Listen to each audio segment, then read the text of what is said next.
Travaux de la 3e session extraordinaire du comité de pilotage du programme des réformes économiques et financières de la communauté économique et monétaire des États de l'Afrique centrale. Les incidences économiques du Covid-19 étaient au centre des réflexions. Envoyés spéciaux, Patricia Glidumolé et Bertin Ossaga.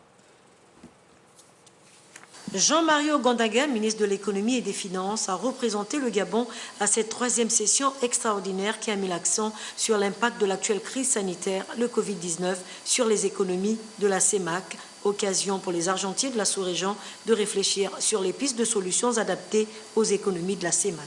Il était très important que le comité de pilotage, qui a été instruit par son Excellence Denis Sassou Nguesso, se réunisse d'urgence pour la prise de mesures qui vont dans le sens de trouver des solutions pour nos économies par rapport au financement de cette pandémie. Je peux déjà vous dire que la BEAC a pris des mesures pour mettre à disposition de la BEAC des moyens qui vont dans le sens de financer tous les projets publics et surtout les projets à forte incidence sur le domaine de la santé. Au regard de la fragilité, de la stabilité externe et le risque de la montée des tensions inflationnistes, la mise en place des mesures fortes s'impose. Renforcer la résilience et la juguler. La proposition de la pandémie du coronavirus, atténuer l'ampleur des effets macroéconomiques de la crise du Covid-19, assurer la stabilité monétaire et celle du système financier, renforcer à moyen terme la résilience des pays de la CEMAC dans la perspective